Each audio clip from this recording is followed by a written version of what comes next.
రాము తల్లి చనిపోయిన రోజు ఆ చిన్న ఇంట్లో కేవలం ఒక మనిషి మాత్రమే కాదు, ఒక చిన్న బాలుడి ప్రపంచం కూడా చనిపోయింది. ఎందుకంటే తల్లి అంటే అతనికి కేవలం ప్రేమ కాదు, అది అతని ఊపిరి, అతని భద్రత, అతని జీవితం. కొన్ని నెలల తర్వాత అతని తండ్రి మళ్ళీ పెళ్లి చేసుకున్నాడు. ఇంట్లోకి ఒక కొత్త మహిళ వచ్చింది. అందరూ ఆమెను సవతి తల్లి అని పిలిచారు.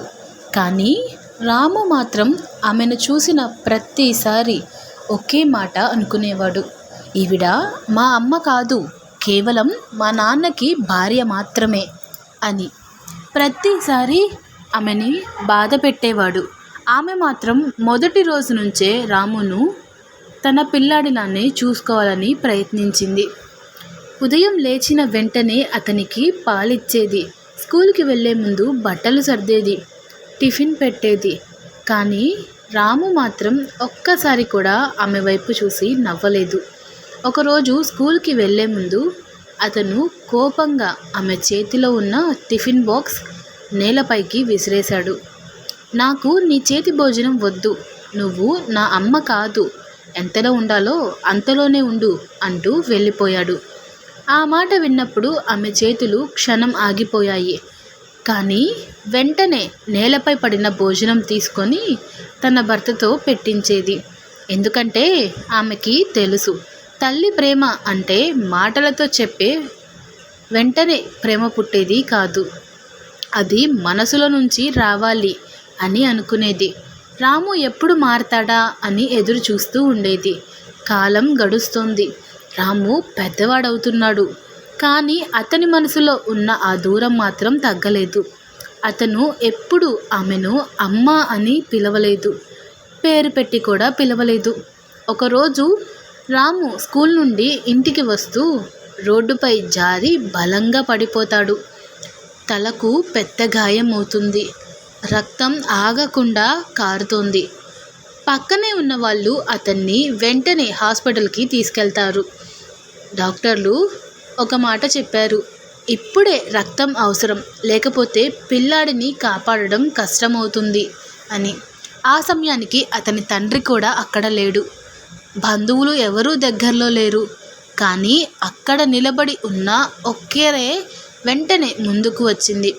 ఆమె అదే సవతి తల్లి. నా రక్తం తీసుకోండి, నా బిడ్డను కాపాడండి అని ఆమె ఒక్క క్షణం కూడా ఆలోచించకుండా చెప్పింది. కొన్ని గంటల తర్వాత రాము ప్రాణాపాయం నుండి బయటపడ్డాడు. కానీ రక్తం ఇచ్చిన తర్వాత ఆమె చాలా బలహీనంగా పడిపోయి ఉంది. మంచంపై కదలకుండా పడుకుంది. రాము కళ్ళు తెరిచినప్పుడు తన తండ్రి పక్కనే కూర్చొని ఉన్నాడు. అతను నెమ్మదిగా ఒక మాట చెప్పాడు: నీ ప్రాణం కాపాడింది నువ్వు ఎప్పుడు అమ్మ అనలేని ఆ మహిళే అని. ఆ మాట రాము గుండెల్లో మెరుపులా పడింది.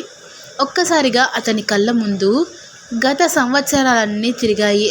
ఆమె పెట్టిన భోజనం, ఆమె ఇచ్చిన నీళ్ళు, ఆమె చూసుకున్న ప్రేమ, మరియు తాను చెప్పిన ప్రతి కఠినమైన మాట. వెంటనే అతను మంచం నుంచి లేచి మరో గదికి పరిగెత్తాడు. అక్కడ ఆమె నిశ్శబ్దంగా పడుకొని ఉంది. చేతిలో సెలైన్, ముఖంలో బలహీనత, కానీ కళ్ళల్లో మాత్రం అదే ప్రేమ.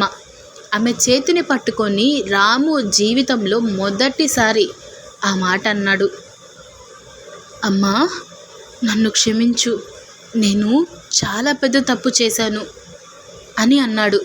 ఆ మాట వినగానే ఆమె కళ్ళల్లో నీళ్లు చేరాయి. ఎన్నో సంవత్సరాలు ఎదురు చూసిన ఆ ఒక్క మాట చివరకు వినిపించింది. ఆమె పెదవులపై ఒక చిన్న నవ్వు మెరిసింది. కానీ ఆ నవ్వు వెనుక ఎంత బాధ ఉందో మాత్రం ఎవ్వరికీ కనిపించలేదు. రాము ఆమె చేతిని గట్టిగా పట్టుకొని ఏడుస్తూ చెప్పాడు: అమ్మా, నువ్వు ఎన్ని సంవత్సరాలు నన్ను ప్రేమించావు, నేను మాత్రం నిన్ను ద్వేషించాను. నన్ను క్షమించమ్మా, ఇక నుంచి నేను నీకు నిజమైన కొడుకులా ఉంటాను అని చెప్పాడు. ఆమె బలహీనంగా అతని తలపై చెయ్యి వేసింది. చాలా నెమ్మదిగా ఒక మాట మాత్రమే చెప్పింది. నువ్వు సంతోషంగా ఉండాలి బాబు, అదే నాకు చాలు. ఆ మాట చెప్పిన కొద్ది క్షణాల తర్వాత ఆమె చేతి బలం క్రమంగా తగ్గిపోయింది.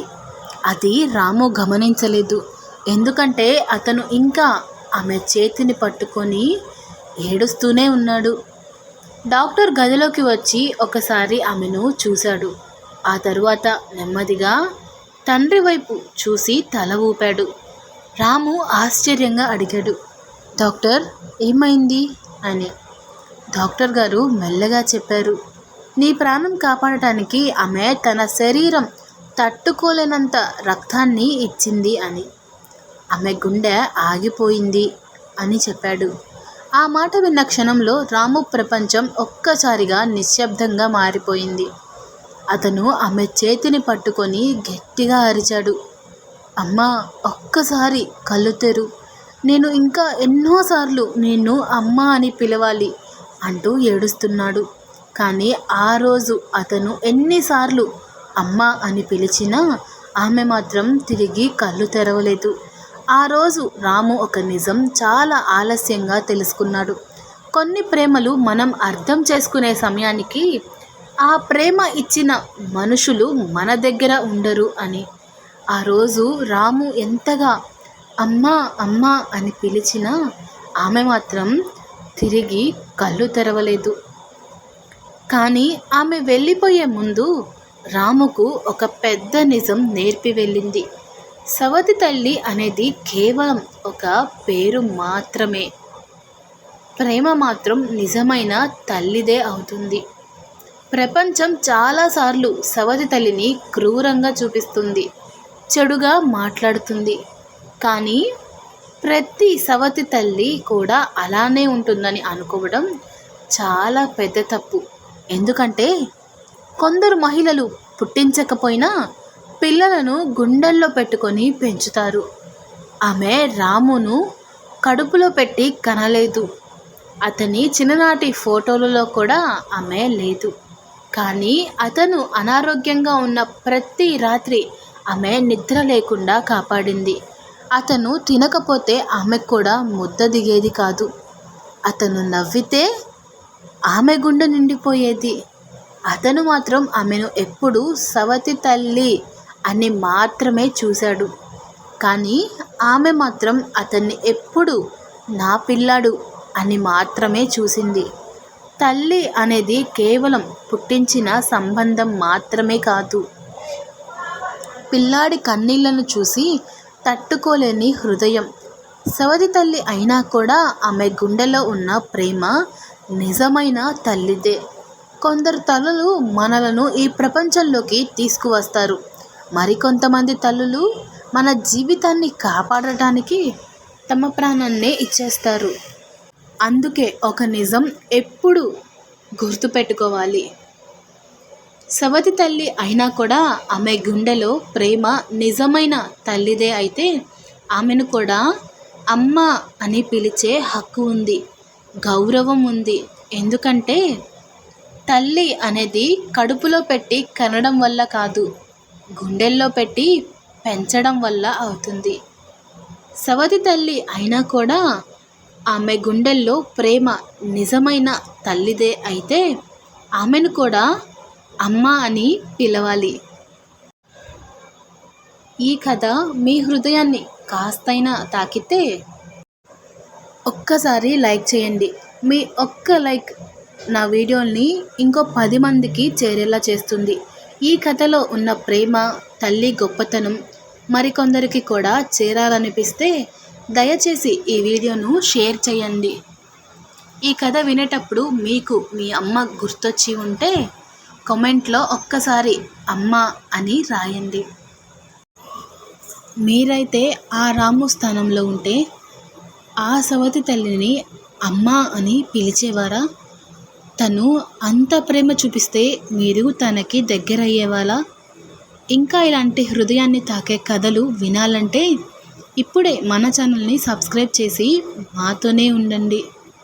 ఎందుకంటే ప్రతి కథలో ఒక నిజం దాగి ఉంటుంది కాబట్టి. Thanks for watching.